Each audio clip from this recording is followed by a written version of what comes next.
Okay, so let's move on to some basic questions. Yeah. Okay, so I've listed here some of the questions that beginners might be curious about. Okay, let's answer them together. Yep. Beginners often worry about performing movements correctly, like the squat, bench, and deadlift. Not even just the big three, maybe a lot of other variation exercises too. How do I learn proper form on lifts? It's true that there are a lot of good resources out there online.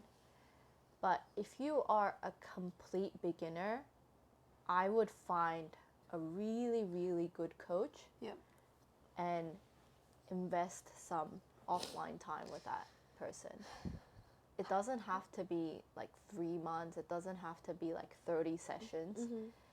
If you find a good coach, they will teach you like more bang for the buck each session. Yeah. Because a lot of people look at the price of each session and think, oh, I can get 30 sessions with this trainer for this much, Yeah. but I only get 5 or 10 with this one. Yeah. And it's like, there is really a reason. Yeah. Right? Yeah. So don't go for value when you're looking for a coach. Look for the best one for what you want to know. Yeah. And I think also, like, you could be stingy and, like, look at all these, like, social media stuff, but you're just, like, you're going to be doing the wrong stuff. And it's just going to take longer for you to learn. Yeah, and I have inquiries for my online coaching. And I can discern them right away. They're like, oh, I want to lose weight and learn some strength training, but I've never been to the gym. And they inquire about online coaching. Right. And it's like, sorry, I can't take you. Like, it's just not possible. Yeah. But you could come join one of our classes and transfer into online coaching once you're ready to be independent. Yeah, for sure. But a lot of people see the price tag for online coaching. Oh, this is cheaper than the offline. Maybe I can take the easy route. Yeah. And it's like, there is no easy route. You got to put in the work. I mean, at least a few sessions, right? Yeah, like one-on-one.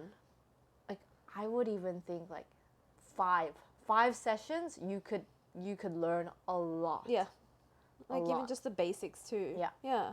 Just get the form right, get the cues, get the setup that's right for your body. Yeah. I think a lot of people, they fall into the trap of watching videos online. Oh, like this influencer is doing this form. Oh, this influencer has a narrow stance for their squat. It must be good. Yeah. It's not like that. It doesn't work that way. You need to find something that works for your body, for your leverages. Yeah. And your mobility. Mobility too, that's a big thing too. Yeah. How can you find good coaches around your area? It depends on where you are, but like... I mean, there are a lot in the States, but I feel like especially in like Korea, in Japan, it's quite hard to find powerlifting coaches or strength-specific coaches. Would it be wrong to go to a normal personal trainer at a commercial gym? For basic movements? I don't want to discount all of them. Yeah. I know there are good personal trainers out there who can teach strength training. Yeah. But most personal trainers in South Korea, I would say, they don't actually teach them, because teaching barbell movements, it's a lot of work. Like, you have to watch literally every movement from like different angles to make sure that person's moving correctly. Whereas, like, if you're a personal trainer that just like trains with them through machines, it's like almost like you're like a counting machine. Yeah, there's like so much more to barbell training and free weight training that requires more nuanced coaching. That's true. Yeah, I think if you went to a random personal trainer in Japan, they would teach you like for the purpose of like looking good, like for you shouldn't do the squat, maybe you should do some like glute focused Bulgarian squats. Yeah, they would take it that way and then like not teach you the barbell movement. So I guess in a way, strength coaches, you should go to them. It's the biggest the biggest reason is that the trainers themselves don't do the barbell training, so how can they teach it? Yeah. Right? Yeah. But that's been changing lately. Like, we're doing the seminars to bring up coaches as well. And yeah, they're really interested in it. I think they're the ones who's going to be leading the industry. Yeah. So you would say strength training, strength coaches. Get a few sessions with them. Yeah. And then Definitely. you'll probably be okay. Yeah. I think so too. Yeah. I mean, the last thing you want is like an injury, you know? Yeah. And then not going back into the gym. Injuries do happen. I don't want to put a taboo on injuries. Yeah. Powerlifting is actually one of the sports with the least rate of injuries out of like very popular sports like basketball, baseball. Powerlifting, it's a very like, you're staying tight all the time. So if you are doing the movements correctly, it does have a low rate of injury. It's just in any sport, if you take it to the elite level, if you get better, like you will put stresses on your body, right? Yep. So yes, we want to avoid injuries, but they do happen. It's inevitable. Yeah. And they do happen, and as coaches, we're also there to help you deal with it and help you guide you through, like, honestly, the worst part of an injury is up here. Yeah, definitely. It's like, oh, I'm gonna die, or like, I'm never gonna go back to my sport. Yep. Like, I'm just gonna be weak. I'm never gonna compete. Like, that kind of stuff. I think that's a huge thing, a huge part a coach plays in that tantrum. Basically. Yep. Yeah. I mean, being scared of an injury shouldn't stop you from starting strength training anyways. Yeah. Yeah. And it's just a part of the journey. If you're scared of being injured, then don't come out of your house, right? Like, just stay home. There's risks. Yeah. To anything. Yeah. And your body's not a machine, you know?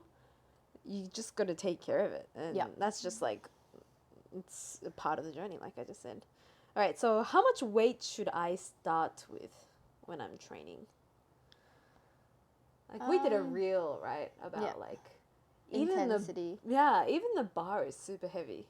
Yeah. Could you squat the bar and bench the bar when you started? Because I couldn't bench the bar, but I could squat the bar. I don't even think I could squat the bar. Really? Yeah. Honestly, like, if you start off with a coach, like, they will guide you initially. But if you're not with a coach and you're already like squatting some weight, I think the biggest thing is having a little bit of a DUP, like a daily undulating periodization. That's a bit, might be too technical, but basically you don't want to be training the same weight every day. Yeah.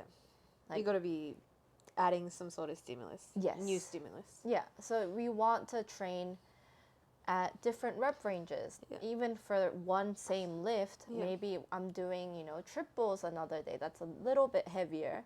And another day I'm doing sets of 8s to get in some volume, right?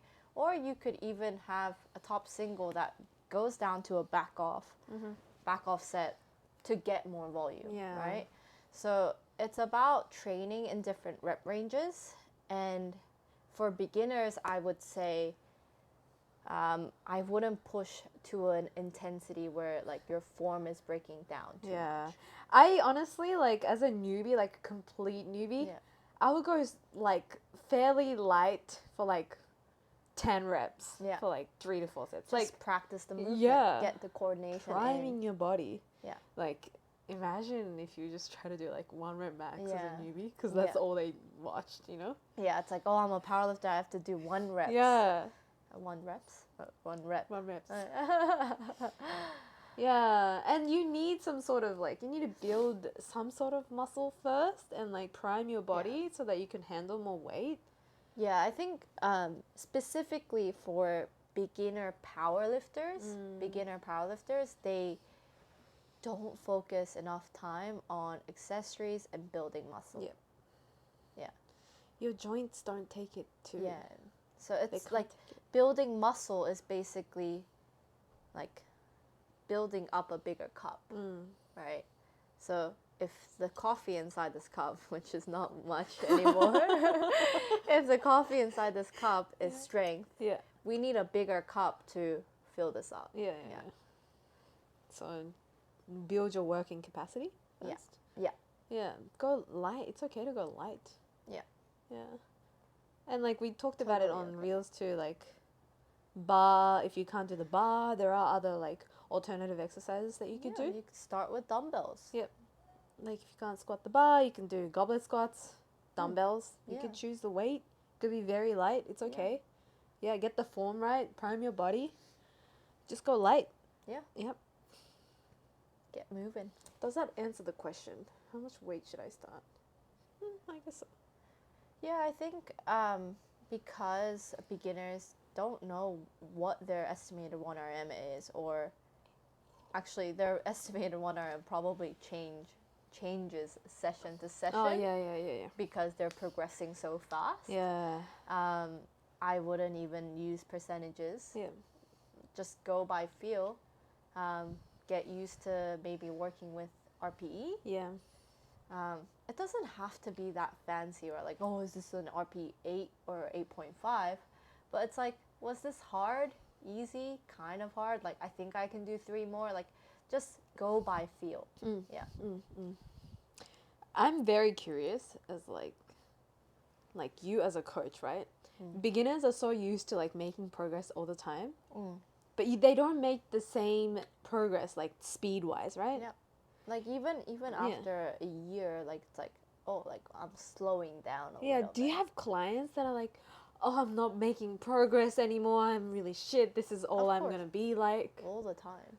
Yeah, that's a like a phase that you go through, right? Everyone goes through that phase, and I think that's where the mental coaching aspect comes in. Yeah. I also warn them beforehand. Ah, that's good, yeah. That this phase will come. Yeah. But you're gonna get through it. Yeah. Because we do things that are hard. We do it because it's hard. Yeah. Like, we don't do it because it's easy. We do it because it's hard. That's true. And they're like, yeah, like Coach Esther said, we do it because it's hard. So and they, like there are girls that had some issues with, like all their other lifts are progressing, but like that one lift, like she had that mental barrier. Yeah. Like for example, like she could squat like 5 reps of 95 kilos, and she wouldn't be able to do 100 kilos. Like, like she had that mental barrier of 100 kilo squat, like a 3-digit. Like that's a big. I think everybody has a little bit of that. I remember that. Oh, like putting a red on bench, or like putting 4 blues on a deadlift. Like people have that certain mental barrier, right?